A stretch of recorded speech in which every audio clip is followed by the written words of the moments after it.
আপুনি জানেনে আপুনি সদায় হাজাৰতকৈ অধিক ব্ৰেণ্ডৰ লগত ইন্টাৰেক্ট কৰে বিশ্বাস কৰিবলৈ টান নহয় জানো আহক মোৰ ৰাতিপুৱাৰ ৰুটিনখনকে এক্সাম্পল হিচাপে লওঁ মই মোৰ OnePlus ফোনটোৰ আলাৰ্মত ৰাতিপুৱা সাৰ পাওঁ তাৰ পাছত মোৰ Oral-B ব্ৰাছেৰে ব্ৰাছ কৰোঁ নাইকি ট্ৰেকছুট আডিডাছৰ জোতা আৰু হাতত ফিটবিট পিন্ধি মই জগিং কৰিবলৈ যাওঁ মই 20 মিনিট জগিং কৰাৰ পাছত ঘৰলৈ উভতি আহোঁ য'ত মোৰ 400 কেলৰিজ বাৰ্ন হয় তাৰ পাছত মই মোৰ নেভিয়া শাৱাৰ জেলেৰে গা ধুওঁ আৰু হেড এণ্ড শোল্ডাৰ শ্যাম্পু কৰোঁ যি মোক সদায় ফ্ৰেছ ফিল কৰায় আৰু ডেণ্ড্ৰফ দূৰ কৰে তাৰ পাছত মই ৰেডি হৈ নিজৰ ব্ৰেকফাষ্ট কৰোঁ কুৱেকাৰ ওটছ আৰু আমুল তাজা গাখীৰে আৰু লগতে একাপ নেছকেফে ইনষ্টেণ্ট কফিৰ সৈতে মোৰ ওচৰত বৰ্তমান কোনো গাড়ী নাই সেইবাবে মই উবাৰ ৰিকুৱেষ্ট কৰোঁ তাৰ 10 মিনিট পাছত মই মোৰ কামলৈ ওলাই যাওঁ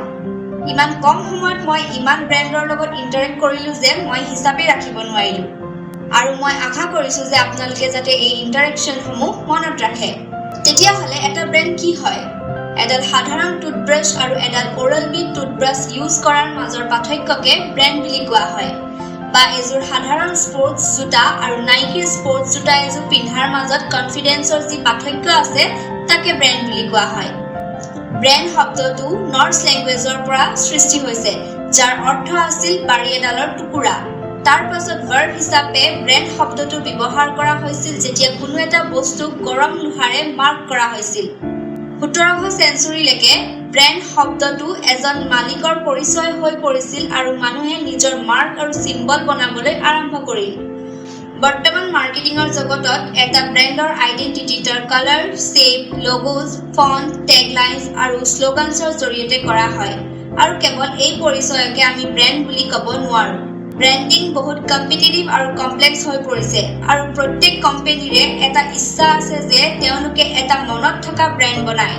গতিকে এটা ব্ৰেণ্ড কি হয় তাক বুজিবৰ বাবে মই প্ৰথমে আপোনালোকক এইটো কওঁ যে এটা ব্ৰেণ্ড কি নহয় আপোনাৰ লোগো শেপছ কালাৰ্ছ আৰু চিম্বলছ নহয় আপোনাৰ প্ৰডাক্টছ আৰু সাৰ্ভিসৰ বিষয়ে নহয় আপোনাৰ এডভাৰটাইজমেন্ট ৱেবছাইট বা এপো নহয় এইটো আপোনাৰ ব্ৰেণ্ডৰ আউটপুট হয় যি আপোনাৰ ব্ৰেণ্ডৰ এটা অংশ হয় যি মানুহৰ ইমোশনছ আৰু পাৰসেপচনক আকাৰ দিয়ে এটা ব্ৰেণ্ড তেনেকৈ বনে যিদৰে এটা কোম্পানীয়ে ডিসাইড কৰে যে হি কেনেকুৱা হয় এইটো এজন মানুহ বনোৱাৰ দৰে হয় যাৰ নিজৰ ইমোশনছ আৰু পাৰ্সনেলিটি থাকে ব্ৰেণ্ডছ বিলাকে মানুহৰ নিচিনাকে বিহেভ কৰে যাক আমি বুজি পাওঁ আৰু য'ত আমি নিজৰ প্ৰতিচ্ছবি দেখিবলৈ পাওঁ সেইবাবে এটা ব্ৰেণ্ড ইয়াৰ এছ'চিয়েশ্যনৰ দ্বাৰা জনাজাত হয় এটা এক্সাম্পল লওক ডেটলৰ এইটো এটা ব্ৰেণ্ড হয় যাক আমি সেফটি স্যানিটেশন আৰু প্ৰটেকশ্যনৰ লগত এছ'চিয়েট কৰোঁ সেইবাবে আমি সদায় ডেটলৰ কথা ভাবো যেতিয়া আমি দুখ পাওঁ বা এক্সিডেণ্টৰ সময়ত এইটো ভাবিবলৈ অলপ হাঁহি উঠা যে আমি এন্টিসেপ্টিক শব্দৰ সলনি ডেটল শব্দ ব্যৱহাৰ কৰোঁ ঠিক সেইদৰে আমি সদায় টুথপেষ্টক কলগেট বুলি কওঁ আমি ব্ৰেণ্ডছবোৰক তাহাঁতৰ ফিচাৰ্ছ আৰু এট্ৰিবিউটছৰ বাবে জানো বা তাহাঁতৰ ফাংচনেলিটি তাহাঁতৰ পৰা পোৱা ইমোশনেল বেনিফিট আৰু ব্ৰেণ্ড পাৰ্সনেলিটিৰ জৰিয়তে ব্ৰেণ্ডছবোৰ মানুহৰ দৰে হয় আৰু আমি প্ৰতিবাৰ লগ পাওঁতে আমাৰ ইমপ্ৰেছন বৃদ্ধি কৰোঁ ঠিক সেইদৰে এজন মাৰ্কেটাৰৰ ওপৰত আপুনি যি এটা ব্ৰেণ্ডৰ বাবে কৰে বা কয় হেতুৱে ইনফ্লুৱেন্স কৰিব যে মানুহে আপোনাৰ ব্ৰেণ্ডৰ বাবে কেনেকৈ ভাবিব কাস্টমাৰৰ লগত প্ৰতিটো ইন্টাৰেকচন এটা ব্ৰেণ্ডৰ বাবে এটা অপৰচুনিটি হয় য'ত তেওঁলোকে নিজৰ ৰেপুটেশ্যনক আৰু ভাল কৰিব পাৰে সেইবাবে এটা ব্ৰেণ্ডত আটাইতকৈ ইম্পৰ্টেন্ট বস্তুটো হৈছে কনসিস্টেন্সি যি ৰেপুটেশ্যন আপুনি প্ৰথম ইমপ্ৰেছনত বনায় সেইটো সদায় বনাই ৰাখিব লাগে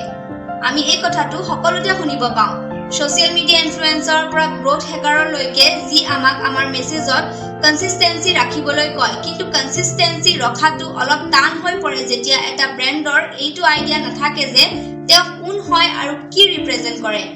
ইয়াতে ব্ৰেণ্ডিং বিজনেছৰ কামত আহে কাৰণ ই আপোনাক কনসিস্টেন্সি মেইনটেইন কৰাত সহায় কৰিব কোনো এটা বস্তু বাৰে বাৰে ৰিপিট কৰাৰ ফলত এইটো কাস্টমাৰৰ বাবে ক্লিয়াৰ হৈ যায় যে তেওঁ সেই ব্ৰেণ্ডটোৰ পৰা কি আশা কৰিব পাৰে আমি সকলোৱে ভাল পাওঁ যেতিয়া এটা ব্ৰেণ্ডে কোৱা কথাবোৰ ভালদৰে পালন কৰে কাৰণ আমি ব্ৰেণ্ডক এটা প্ৰমিছৰ ৰূপতে চাওঁ এতিয়া যেতিয়া আমাৰ ওচৰত এটা ক্লিয়াৰ আইডিয়া আছে যে প্ৰকৃততে এটা ব্ৰেণ্ড কি হয় গতিকে আমি এতিয়া তাৰ ওপৰত ধ্যান দিব লাগে যাতে তাক আমি কিদৰে আমাৰ বিজনেছত ব্যৱহাৰ কৰিম এইটো কোৰ্সত আমি এটা নতুন ব্ৰ্যান্ডৰ বাবে এটা ব্ৰ্যান্ডিং ষ্ট্ৰেটেজি কিদৰে বনোৱা হয় হেতু ডিটেইলত শিকিম আৰু আপোনাৰ আইডিয়াটো এটা মিনিংফুল ব্ৰ্যান্ড বনোৱাত সহায় কৰিব যাক সকলোৱে সাপোৰ্ট কৰিব পাৰিব। এই কোৰ্সটো স্টাৰ্ট হয় ব্ৰ্যান্ড কোৰৰ পৰা য'ত আমি ব্ৰ্যান্ডৰ পাৰপাস, ভিজন, মিশন আৰু ভ্যালুজবোৰ ঠিক কৰিম। তাৰ পাছত আমি ব্ৰ্যান্ডৰ পাৰ্সনেলিটিটো বুজিম এই কোৰ্স ব্ৰ্যান্ড পাৰ্সনেলিটি ডাইমেনশন আৰু ইউঙৰ ব্ৰ্যান্ড আৰ্কিটাইপছৰ জৰিয়তে।